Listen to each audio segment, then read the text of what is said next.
Bienvenue sur la chaîne Histoires d'OVNI. Abonnez-vous, car chaque jour, nous créons pour vous des histoires d'OVNI basées sur des faits réels. Aimez-nous si vous appréciez ce que nous faisons pour vous.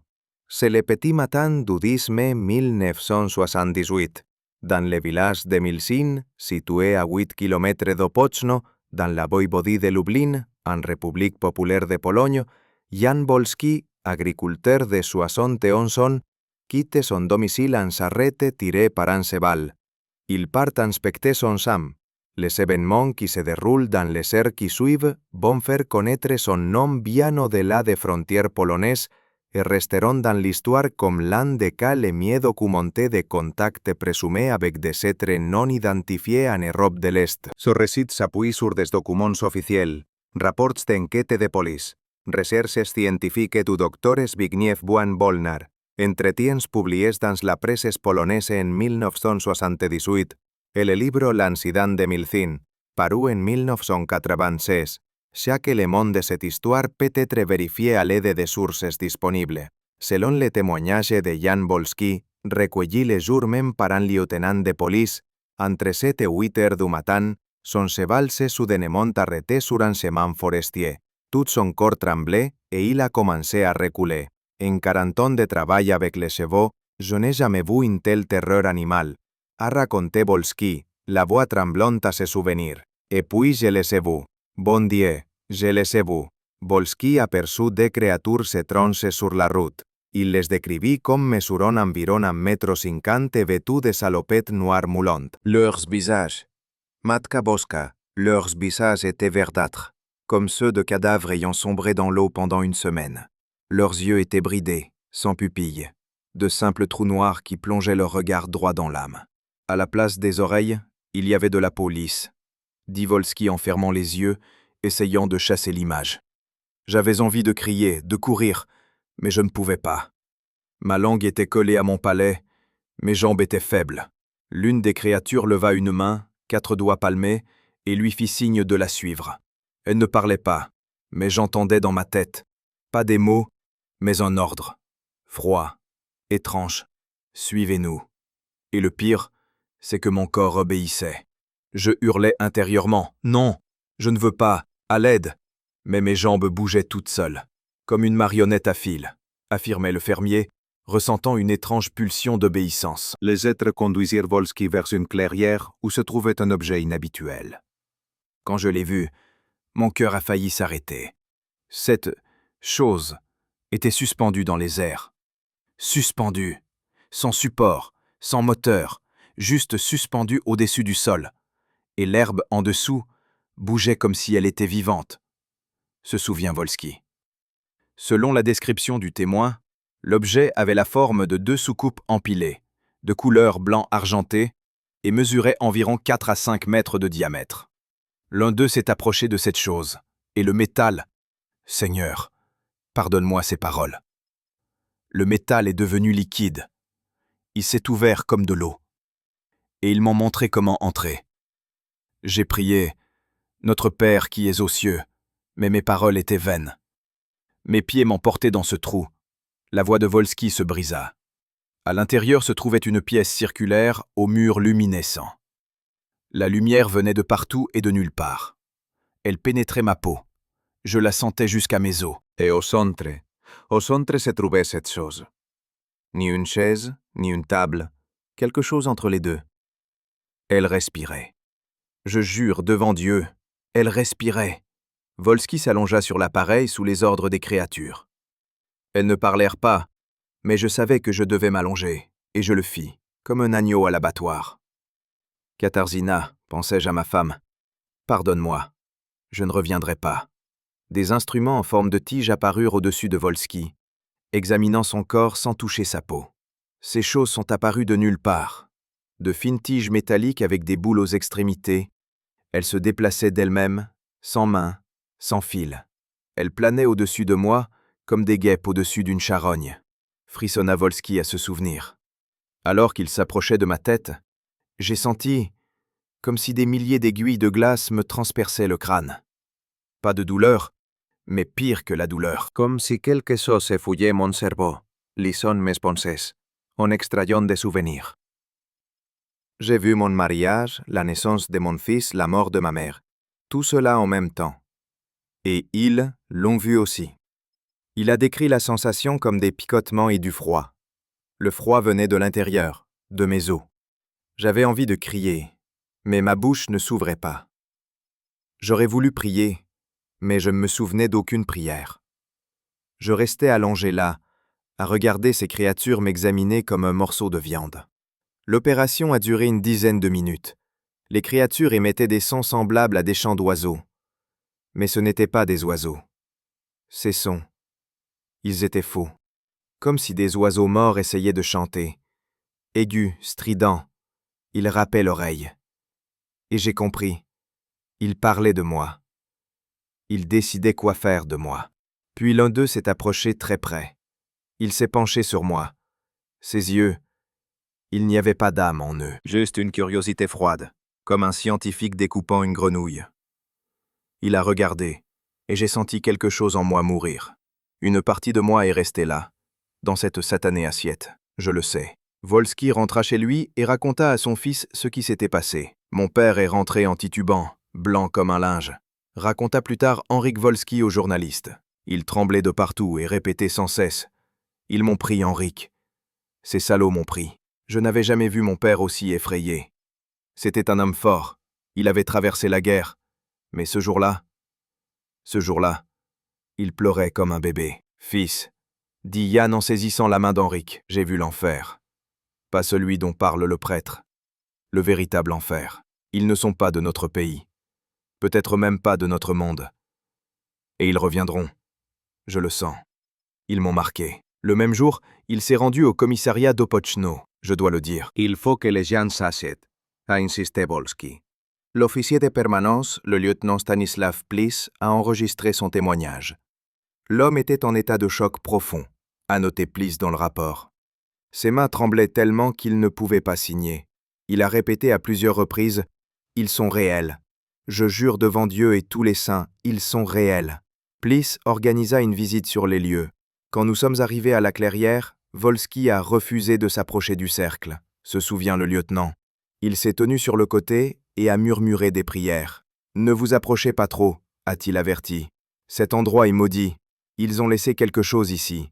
Je le sens. » La nouvelle de l'incident parvint à la presse. Le journal Courier Lubelski publia un article sur l'incident. Bientôt, journalistes et curieux commencèrent à affluer à Emilcine. L'affaire reçut un large écho en Pologne et à l'étranger. Volsky devint l'objet d'une surveillance intense qui, selon ses propres termes, transforma sa vie en véritable procès. Le docteur Zbigniew Bwania-Wolnar, sociologue à Łódź, s'est intéressé à l'affaire et a organisé une étude scientifique. Une équipe de scientifiques a effectué des mesures sur place et a découvert une anomalie magnétique dans le cercle. L'examen psychologique de Volsky n'a révélé aucun signe de trouble mental ni de tendance à fantasmer. Volsky a subi une évaluation psychiatrique qui a confirmé son état de santé mentale. En juillet 1978, des journalistes ont accordé une interview détaillée à Volsky. Vous voulez connaître les détails? Je vais vous en donner des détails qui vous tiendront éveillé, commença Volsky, les yeux rougis par le manque de sommeil. L'odeur à l'intérieur du complexe, c'était l'odeur d'ozone mêlée à du métal chaud et à autre chose. Quelque chose d'organique, en décomposition, comme si quelque chose était mort là-dedans depuis longtemps, grimaça-t-il au souvenir. Et le bruit.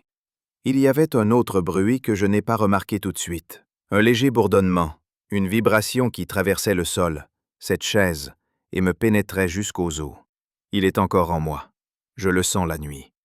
Après mon retour, le pire a commencé, continua Volsky. Des fourmillements dans les membres qui n'ont pas disparu pendant des heures, comme des fourmis rampant sous ma peau. Des vertiges. Mais le pire, c'étaient les voix. Quelle voix? A demandé le journaliste. Leur voix. Ce gazouillis. Je l'entends quand je m'endors. Parfois j'ai l'impression de comprendre ce qu'ils disent. Ils parlent des autres, d'autres comme moi, de ceux qu'ils ont déjà emmenés et de ceux qu'ils prendront. Ma femme a peur de moi, dit soudain Volsky. Elle dit que je hurle dans mon sommeil dans une langue qui n'existe pas, que parfois mon regard devient différent. Elle a raison. J'ai l'impression qu'une partie de moi n'a plus sa place dans ce monde. Ils m'ont fait quelque chose là, dans cette foutue assiette. Quelque chose que je ne comprends pas. Tu sais ce qui est le pire? Volsky se pencha vers le journaliste. Parfois, très rarement, l'espace d'une fraction de seconde, il me manque. Ce froid, ce vide, c'est comme si une partie de moi voulait y retourner. Et c'est ce qui m'effraie le plus.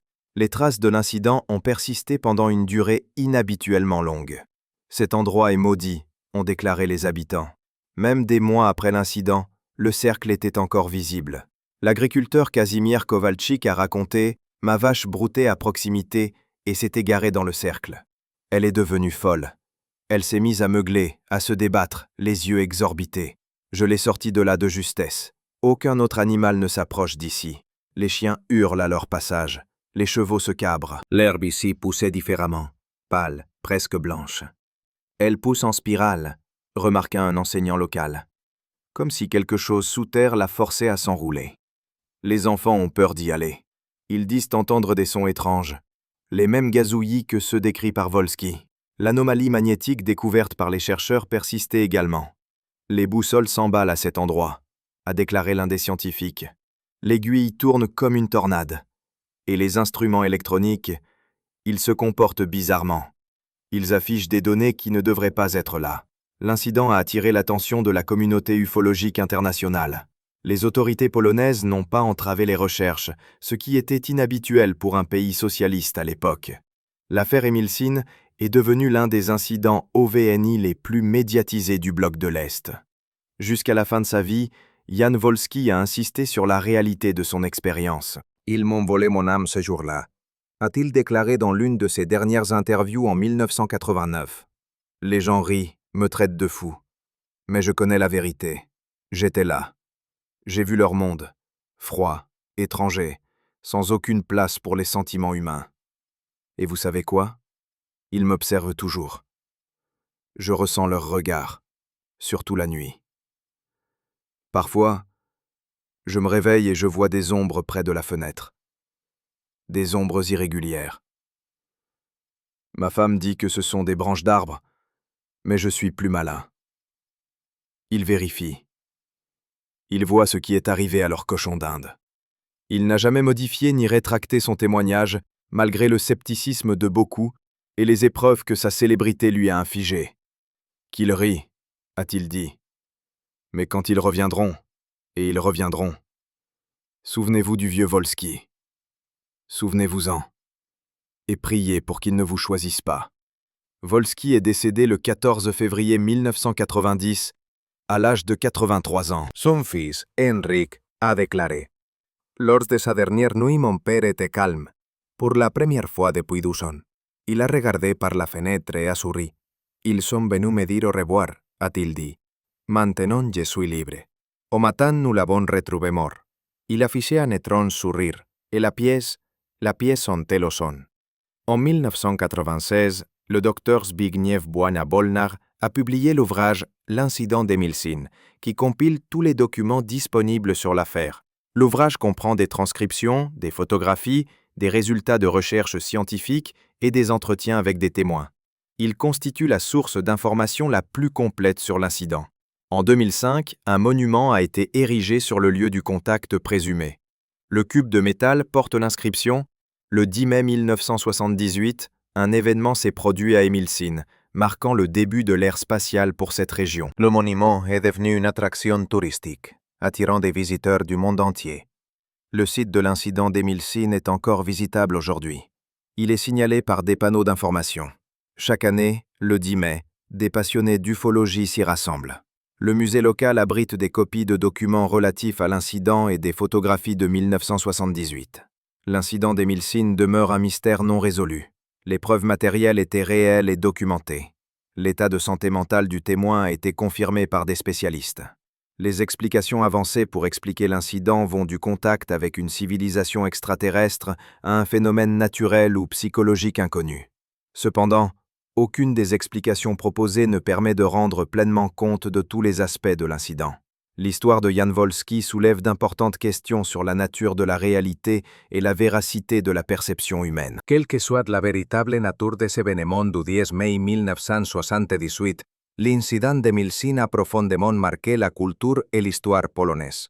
Il est devenu un symbole de confrontation avec l'inconnu et un rappel que de nombreux phénomènes inexpliqués subsistent dans le monde. Le caractère documentaire de l'incident le rend particulièrement intrigant.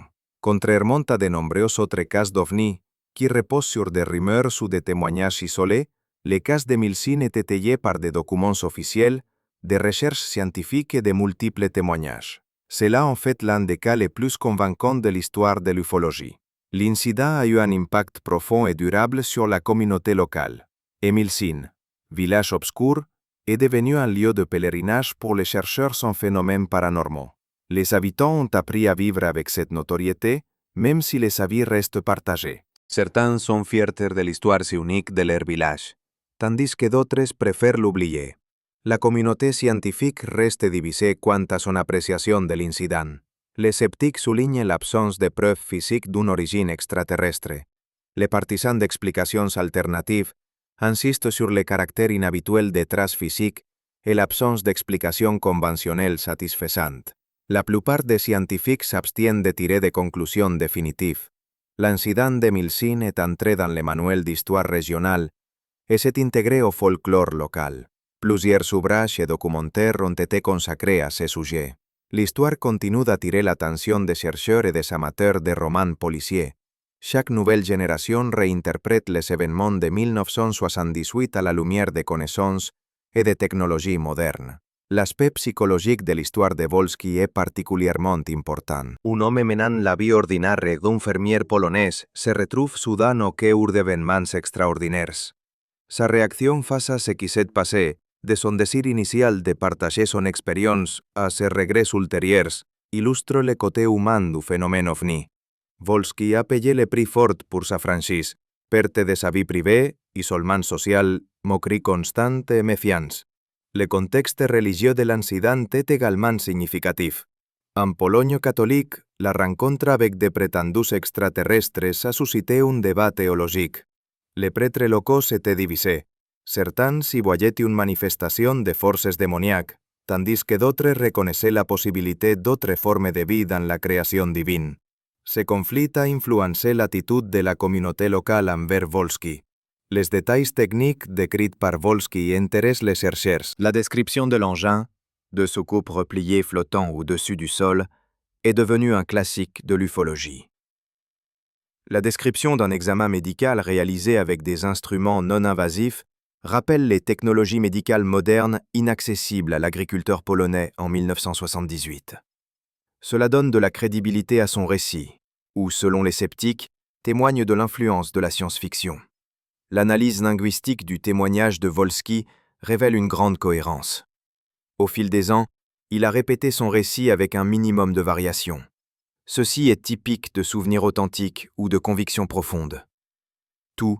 Les chercheurs ont constaté l'absence de contradictions significatives dans son récit. Les traces physiques de l'incident demeurent la preuve la plus convaincante d'un événement inhabituel. Le cercle d'herbe aplati, photographié et décrit dans les documents officiels, n'aurait pas pu être facilement falsifié. L'anomalie magnétique découverte par des chercheurs indépendants renforçait la crédibilité de l'affaire. La persistance prolongée de ces traces est également inhabituelle et n'a pas d'explication simple. Les aspects sociologiques de l'incident ont été étudiés par le docteur Blaine Abolnar. La réaction du public à cet événement inhabituel, la formation de groupes de croyants et de sceptiques, ainsi que l'influence des médias sur la perception de l'incident. Tout cela est intéressant pour comprendre comment la société réagit aux phénomènes anormaux. L'incident de Milsin est devenu une sorte d'expérience sociale. L'incident eut une ressonance internationale considérable. Pendant la guerra froide, le cas d'OVNI en Pologne socialiste attira l'attention des chercheurs occidentaux. La relative transparence des autorités polonaises sur le sujet contrastait avec les secrets habituels entourant de tels incidents. Cela contribua a la confiance de la communauté internationale dans cette affaire. L'impact économique de l'incident sur la région perdure encore aujourd'hui. Milsin esdeven une destination touristique, generando des retombées économiques pour la communauté locale. Des infraestructures touristiques se sont développées, notamment des hôtels, des restaurants et des boutiques de souvenirs. Les autorités locales ont su tirer parti de son histoire unique pour attirer les visitores. La valor pédagogique de cet incident est également significative. Le récit de Volsky est utilisé dans les discussions sur la méthode scientifique, la pensée critique et l'évaluation des preuves. Cescas illustre comment aborder les phénomènes inexpliqués, avec ouverture d'esprit, mais aussi en exigeant des preuves. Il illustre la difficulté d'établir la vérité dans des cas qui dépassent le cadre de l'expérience ordinaire. L'héritage culturel de cet incident continue d'évoluer. L'histoire s'est entrée dans le folklore local, acquérant de nouveaux détails et interprétations. Elle est devenue partie intégrante de l'identité de la région, symbole de sa singularité. La jeune génération, nourrie de cette histoire, la considère comme faisant partie de l'histoire locale, indépendamment de sa véracité littérale. Les questions philosophiques soulevées par l'incident restent d'actualité. Qu'est-ce qu'une preuve fiable? Comment définir les limites du possible? Quel est le rôle de la science dans l'étude des phénomènes anormaux? Ces questions continuent d'être débattues dans le contexte de l'incident d'Émile Sine. Les enseignements méthodologiques de cet incident sont importants pour les chercheurs en phénomènes paranormaux. Ce cas a démontré l'importance d'une réaction rapide, d'une documentation rigoureuse, d'une approche interdisciplinaire et du maintien de l'objectivité. Les erreurs et omissions de l'étude sont également instructives. L'omission de certaines mesures, le nombre insuffisant de photographies et l'absence d'enregistrement vidéo. Malgré la difficulté d'obtenir ce type d'enregistrement dans la Pologne rurale de 1978, les implications éthiques de cette histoire méritent qu'on s'y arrête. Comment la société devrait-elle traiter les personnes qui rapportent des expériences inhabituelles? Comment les protéger de l'exploitation tout en menant les enquêtes nécessaires? L'histoire de Volsky montre combien il est facile de devenir victime de sa propre franchise. Une analyse comparative avec d'autres cas d'OVNI révèle des similitudes et des caractéristiques uniques dans l'incident d'Émile Sine. La description de créatures et de l'engin est similaire à celle d'autres cas, mais les détails de l'examen médical et les preuves matérielles rendent ces cas uniques. Le contexte culturel. La Pologne socialiste des années 1970 contribue également à sa singularité. Les progrès technologiques ont permis de nouvelles recherches sur des données anciennes. L'analyse numérique des photographies de 1978 a révélé des détails jusque-là ignorés. Les méthodes modernes d'analyse des sols et de la végétation auraient pu apporter de nouvelles informations, mais les échantillons originaux n'ont pas été conservés en quantité suffisante. Les aspects juridiques de l'incident sont intéressants compte tenu du contexte de l'époque. Dans la Pologne socialiste, aucune loi ne réglementait le signalement d'OVNI. La police a réagi avec professionnalisme, mais ne disposait d'aucun protocole pour ce genre de cas. Cela a conduit à une enquête improvisée, mais globalement efficace. Les aspects médicaux de l'expérience de Volsky sont insuffisamment documentés. Les symptômes qu'il a décrits, picotement, étourdissement, pourraient avoir diverses causes. L'absence d'examen médical immédiat après l'exposition présumée constitue une occasion manquée de recueillir des données objectives. Le traumatisme psychologique subi par Volsky suite à l'enquête publique est bien documenté. Ce regret quant à sa décision de s'exprimer illustre le prix que paye le témoin face à des événements inhabituels. C'est un enseignement important pour les affaires futures, la nécessité d'un soutien psychologique pour les témoins. Les médias ont joué un rôle important dans la formation de l'opinion publique sur l'incident. Les reportages initiaux, modérés, ont cédé la place à des titres sensationnels. Cela a influencé la perception de l'affaire et a compliqué toute évaluation objective. Le cirque médiatique entourant Volsky a constitué un défi supplémentaire pour lui.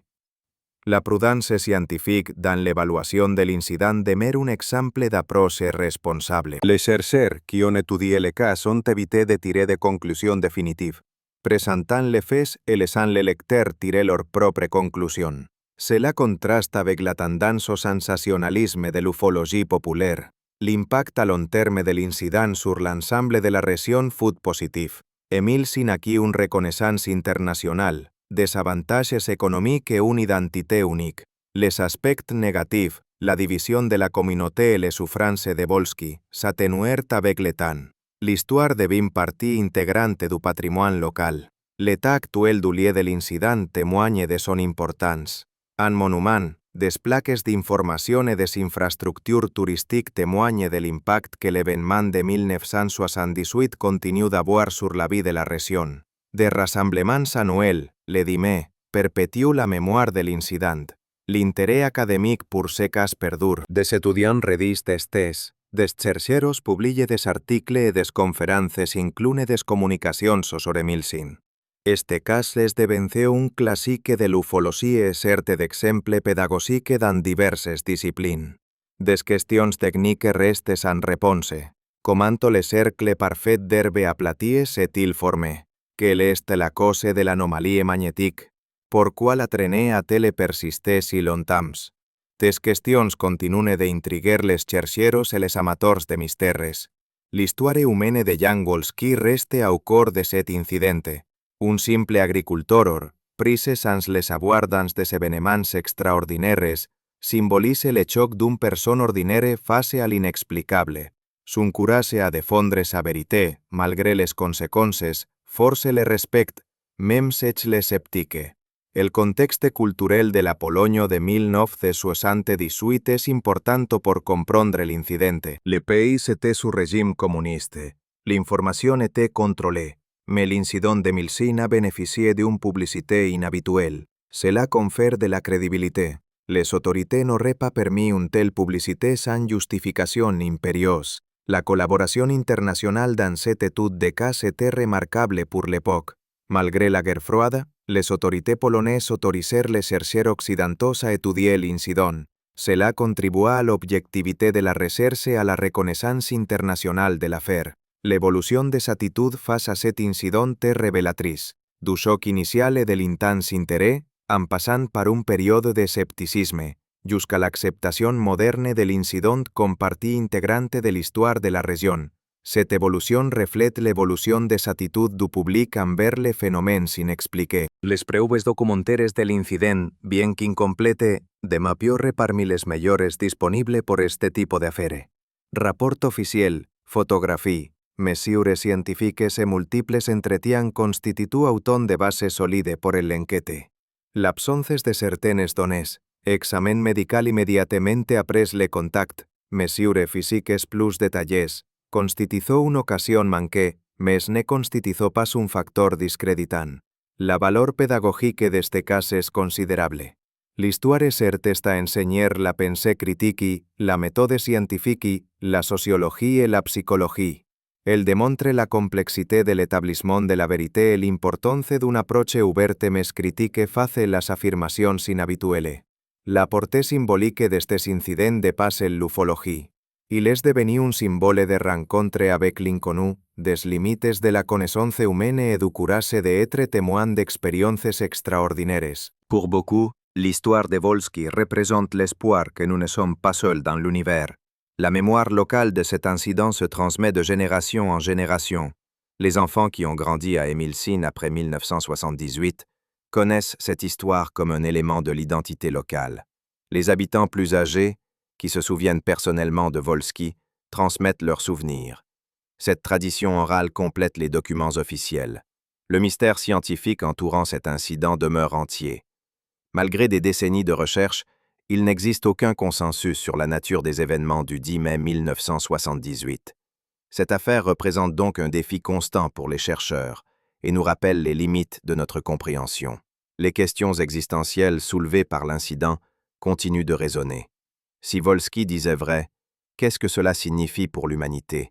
S'il s'agissait d'une illusion, qu'est-ce que cela révèle sur la nature de la perception et de la mémoire? Ces questions confèrent à cette histoire une signification philosophique au-delà de son contexte ufologique. Les méthodes d'enquête utilisées en 1978 étaient à la pointe de la technologie pour l'époque et les lieux. La rapidité de l'intervention policière, l'implication des scientifiques et l'évaluation psychiatrique témoignent du sérieux avec lequel l'affaire a été traitée. Cela contraste avec l'attitude dédaigneuse de nombreux pays envers des cas similaires. La dynamique sociale entourant l'incident est instructive. La formation de groupes de soutien et d'opposition, les rôles des autorités, prêtres, scientifiques, fonctionnaires, et l'influence des médias illustrent la manière dont la société traite les informations anormales. La tragédie personnelle de Jan Wolski est un élément important de cette histoire. Un homme qui ne cherchait qu'à parler honnêtement de ses expériences est devenu un paria dans son propre village. Son histoire est un avertissement quant au prix que peuvent payer les témoins d'événements inhabituels. Les anomalies physiques sur le lieu de l'incident demeurent la preuve la plus objective. Quelle que soit l'interprétation des événements, ces anomalies étaient réelles et mesurables.